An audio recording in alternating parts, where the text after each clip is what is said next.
Selamat pagi, selamat siang, dan selamat malam untuk teman-teman sekalian. Di sini saya akan menjelaskan materi mengenai mata kuliah Mekanika Tanah 1. Sebelumnya, izinkan saya memperkenalkan diri saya terlebih dahulu. Perkenalkan, nama saya Gili Rahmat Pasaribu dengan NIM 120210037 dari kelas RA.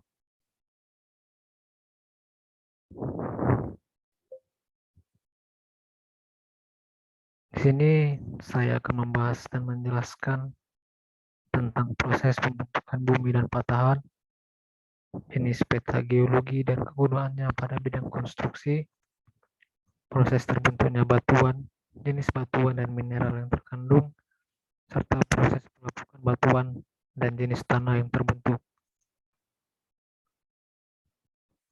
Yang pertama, proses pembentukan bumi dan patahan.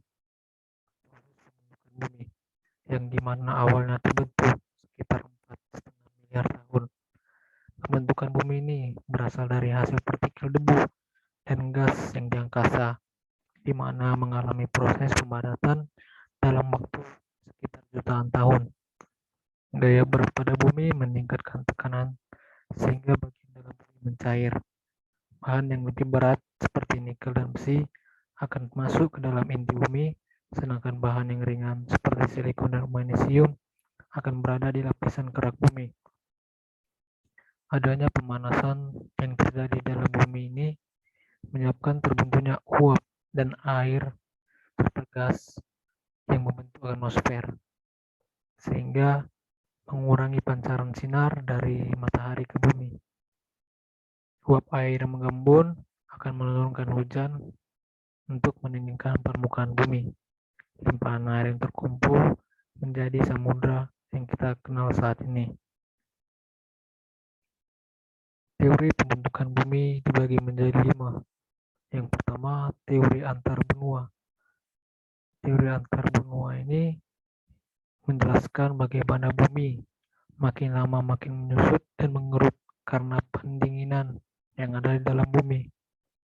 Selanjutnya teori yang kedua itu teori dua benua, yang dimana bumi terdiri dari dua benua besar, diantaranya Laurasia dan Gondwana, yang kemudian terpisah menjadi beberapa benua saat ini. Selanjutnya yaitu dimana dua benua tadi, Laurasia dan Gondwana ini berpisah menjadi beberapa benua. Seperti Laurasia ini terbagi menjadi benua Eropa, Asia, Amerika Utara, dan Greenland, sedangkan Gondwana terbagi menjadi Amerika Selatan, India, Australia, Afrika, dan Antartika. Teori konveksi, di mana di dalam bumi terjadi arus konveksi ke arah pribumi. Arus konveksi membawa material lava sampai ke permukaan bumi serta membeku dan membentuk lapisan kulit bumi yang baru. Selanjutnya ada teori apungan benua, yang dimana dijelaskan di sini. Teori ini menjelaskan bahwa bumi itu hanya memiliki satu super benua, yaitu Pangea. Kemudian itu terpecah menjadi beberapa benua dikarenakan rotasi bumi secara sentrifuga mempengaruhi benua tersebut. Yang terakhir, teori lempeng tektonik, di mana teori ini memperjelas bahwa kerak bumi itu terdiri dari lempeng-lempeng tektonik yang seolah mengapung dan bergerak di atas lapisan inti bumi yang cair. Di sini disebutkan oleh pergolakan magma di dalam bumi itu menyebabkan benua-benua bergeser. Selanjutnya, pembentukan patahan. Pembentukan patahan atau sesar secara geologi merupakan bidang rekahan yang disertai adanya pergerakan relatif satu blok dengan blok batuan lainnya. Secara umum ini, patahan terbentuk akibat adanya gaya batuan, yang dimana dijelaskan bisa berupa gaya menekan, gaya menarik, ataupun kombinasi keduanya, di mana batuan tidak mampu menahan gaya tersebut. Daerah dengan patahan yang masih aktif bergerak merupakan daerah yang rawan akan gempa bumi. Sesar ataupun patahan diklasifikasikan menjadi 3 jenis, yaitu berdasarkan arah pergerakan batuan terhadap bidang sesar, seperti normal faults, reverse faults, dan strike faults, di mana normal faults ini dijelaskan terjadi akibat adanya gaya tekan maksimum pada arah vertikal, sehingga menyebabkan salah satu bidang batuan bergerak ke bawah mengikuti bidang sesar. Selanjutnya ada reverse fault, di mana pada reverse fault gaya maksimum yang bekerja pada batuan menyebabkan salah satu bagian batuan itu berarah horizontal. Batuan yang ditekan oleh gaya tersebut menyebabkan salah satu bagian batuan itu bergerak ke atas. Reverse fault ini biasa terjadi pada area di mana dua lempeng tektonik bertabrakan. Yang terakhir yaitu strike faults, di mana strike faults ini gaya yang bekerja pada batuan tersebut bergerak secara horizontal. Hal tersebut terjadi akibat gaya maksimum dan gaya minimum yang memiliki arah horizontal. Selanjutnya pembahasan jenis peta geologi. Peta geologi terbagi menjadi beberapa macam, antara lainnya peta geologi permukaan, di mana peta geologi permukaan ini berfungsi untuk memberikan informasi geologi secara langsung yang terletak di bawah permukaan, sehingga nantinya para konstruksi dapat menentukan lokasi bahan bangunan ataupun proyek yang akan dibangun di bawah permukaan tersebut. Selanjutnya ada peta singkapan, yang dimana kegunaannya itu menentukan lokasi ditemukannya batuan tertentu. Yang ketiga, peta ikhtisar geologis, di mana memberikan informasi mengenai formasi yang tersingkap ataupun ekstrapolasi terhadap beberapa formasi yang masih tertutup. Selanjutnya ada peta struktur, yang dimana garis-garis kedalaman yang dikonstruksikan pada permukaan nantinya. Selanjutnya peta isopak, kegunaannya di mana garis-garis yang menghubungkan titik-titik itu di dalam gambar nantinya bisa diketahui formasi ataupun lapisan dengan ketebalan yang sama. Selanjutnya peta fotogeologi, di mana kegunaannya untuk mengetahui keadaan yang sebenarnya di lapangan dengan interpretasi dari foto udara. Selanjutnya peta hidrogeologi, di mana menunjukkan kondisi air tanah yang terdapat pada daerah yang dipetakan.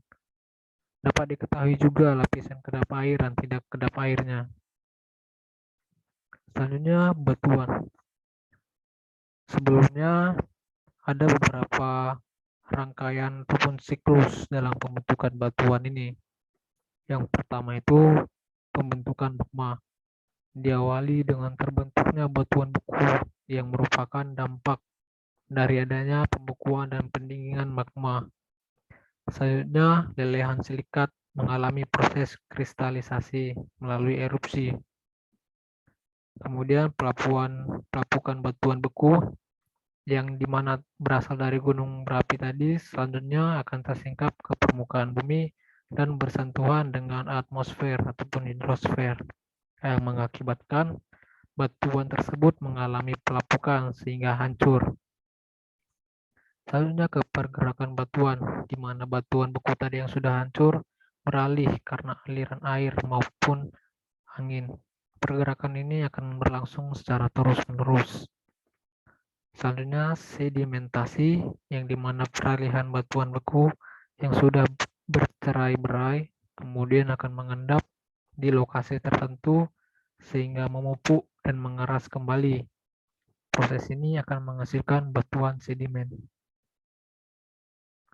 Metamorfosis, jika batuan sedimen menjalani peningkatan suhu dan tekanan akibat terjadinya transformasi pada bentukan batuan tersebut. Selanjutnya ada pencairan magma kembali, yang dimana batuan metamorf yang telah tercipta akan mengalami kenaikan suhu dan tekanan sehingga akan kembali meleleh. Batuan tersebut nantinya akan berubah menjadi magma. Selanjutnya ada jenis batuan. Jenis batuan dibagi menjadi 3. Ada batuan beku, batuan sedimen, dan batuan metamorf. Batuan beku yang merupakan proses terbentuknya dari proses pembekuan dan pendinginan magma. Mineral yang terkandung di dalamnya seperti kuarsa, mika, feldspar, olivin, dan piroksen. Batuan sedimen yang dimana terbentuk karena proses pemadatan endapan yang dibawa oleh angin dan air. Mineral yang terkandung dalam batu ini seperti kalsit, aragonit, pirit, glaukonit, dan kaolinit. Dan selanjutnya batuan metamorf yang dimana batuan yang terbentuk karena ada suhu dan tekanan yang ekstrim terjadi pada batuan asal seperti batuan beku dan batuan sedimen sehingga mengalami metamorfosis ataupun perubahan bentuk. Mineral yang terkandung pada metamorf ini seperti silimanit, kyanit, staurolite, andalusit, dan beberapa garnet. Selanjutnya pelapukan batuan. Proses pelapukan batuan ini dibagi menjadi 3, yaitu fisik, kimiawi, dan biologis. Pelapukan fisik yang terjadi karena hancurnya material batuan, tetapi tidak mengubah struktur kimiawinya. Proses ini dipengaruhi oleh iklim cuaca yang ekstrim, di mana batuan ini akan hancur menjadi partikel yang lebih kecil. Selanjutnya pelapukan kimiawi yang terjadi karena perubahan struktur pada batu tersebut. Kondisi ini biasanya dipengaruhi oleh hujan yang mengandung asam. Hujan asam dapat menyebabkan kondensasi metan dan sulfur yang akhirnya membuat efek korosif pada batuan. Yang terakhir, pelapukan biologis yang terjadi karena pengaruh aktivitas makhluk hidup dan faktor alami. Nah, jenis tanah yang dihasilkan dari batuan ini seperti yang pertama ada tanah latosol yang dimana warnanya merah ataupun kuning. Kemudian teksturnya lempung dan memiliki lapisan tanah, serta tanah ini mengandung zat besi dan aluminium. Kedua, tanah grumusol yang dimana teksturnya kering dan mudah pecah. Kondisi tersebut terutama terjadi pada saat musim kemarau. Tanah grumusol nantinya akan menjadi berwarna hitam.